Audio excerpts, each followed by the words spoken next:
What's up mga ear flixers? This is your host, Sir Eros Dilomboy, isang clinical audiologist as well as a public servant in regards with sharing ideas about hearing loss and its interventions.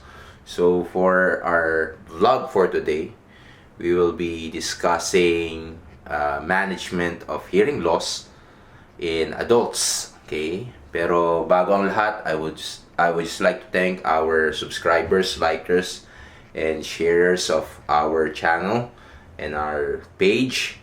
Salamat po sa inyo. Nakaka-motivate po ang inyong pagtangkilik sa maliit nating programa every weekend and weekday.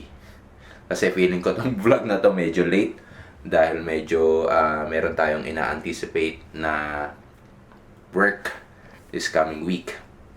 Now, para doon sa mga bagong subscribers and likers, sharers ng ating page, I would encourage you to watch our previous episodes dahil maraming information doon na related sa topic natin for today.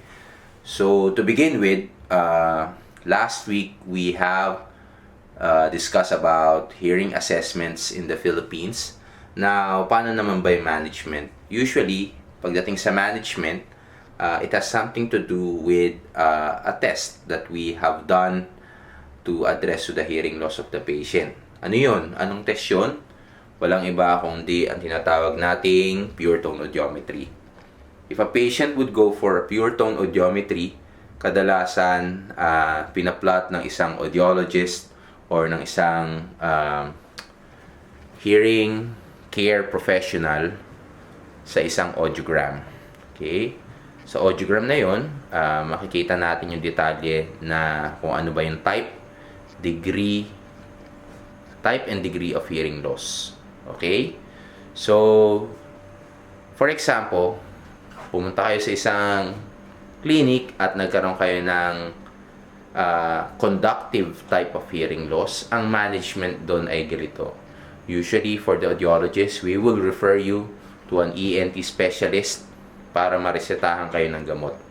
Or, maadbisuhan kayo ng other ways para ma-resolve yung conductive hearing loss nyo.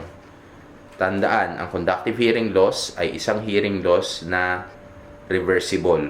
Okay? Sa pamamagitan ng pharmaceuticals or ng surgical techniques. Okay? After nun, after ng gamutan o ng surgery, babalik kayo ngayon sa isang audiologist or hearing care professional para mag-reassess ng test. Bakit natin kailangan gawin yon? Para malaman kung effective ba yung ginawang intervention ng inyong ENT doctor. Okay? Pangalawa, isa pa sa ma-extract natin sa audiogram is yung management ng sensorineural hearing loss. Okay, for sensorineural hearing loss, okay, usually, ang ginagawa naman namin doon is we would fit you with a hearing device. Okay, depende sa type o sa degree ng loss nyo, kami yung pipili ng ipiprescribe namin sa inyong hearing devices.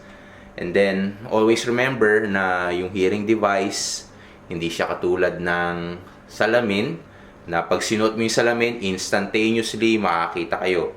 Yung hearing device, kailangan ng paulit-ulit na pag-follow up dahil kailangan nating i-adjust hanggang ma-reach natin yung hearing goals ninyo. Okay? Hanggang sa makarinig kayo na mainam.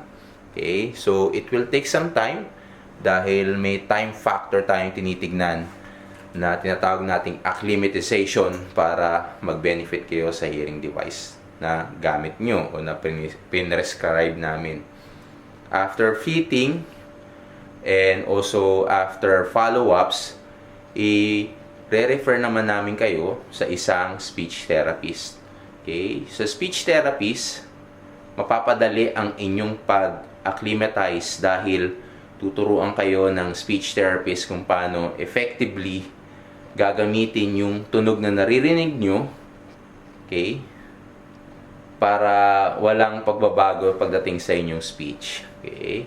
So usually, pag meron kayong hearing loss, ang tendency is yung resolution ng pandinig, pangit. So yung internal feedback mo, maapektuhan ngayon yung iyong pagsasalita. Okay? After nun, okay, na-discuss na natin yung conductive, sensorineural hearing losses. Pumunta naman tayo sa combination ng dalawa. Ito ang tinatawag nating mixed hearing loss. Okay? Yung mixed hearing loss sa adults, kailangan i-address muna natin sa ENT or sa isang doktor ang inyong conductive loss na component ng mixed hearing loss natin sa pamamagitan ng pagbigay ng gamot o sa pamamagitan ng surgical techniques. Okay?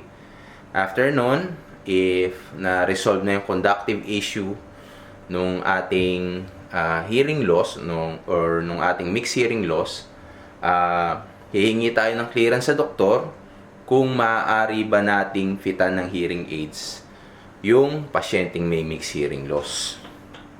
Okay?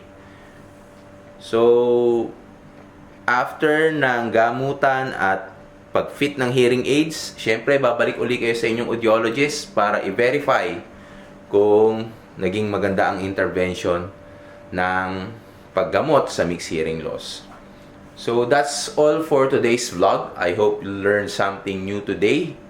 Kung nga po pala ulit si Sir Eros Sius Dilomboy na nagsasabing we will make the disabled able.